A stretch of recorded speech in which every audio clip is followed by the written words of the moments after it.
is extremely important. It seems to me it is the seminal event of the 20th century, toward which all the talks about a retrovirus, because back in 1987, as we all know, AIDS came in and destroyed the beauty of the 80s.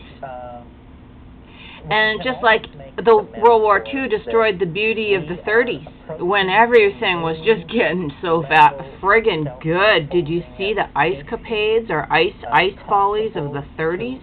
Holy man! And all the beautiful clothes and the way Glenda Farrell, Torchy, whatever, you know, the precursor to Lois Lane, how they moved, how they talked in the 30s. And then after the 40s, everyone went off, you know, slightly off. Can you tell? Just like the 80s, the last part went a little off, was starting to get all businessy. Like the even Three's Company, you can see the difference between the clothing they wear from 1978 when they started. Then Chrissy started getting stupider and stupider, and Janet was getting like really gross. And anyway, so you have to know what are these meteorites that destroy everything. So back to the retrovirus of AIDS, he described the retrovirus as something that goes from the RNA to the DNA. Everything is supposed to go from the DNA down to the RNA, but the retrovirus means it's going in the wrong way Feldman. So how come we got rid of that word, and the word retro now is just one of the mocking terms of the old music?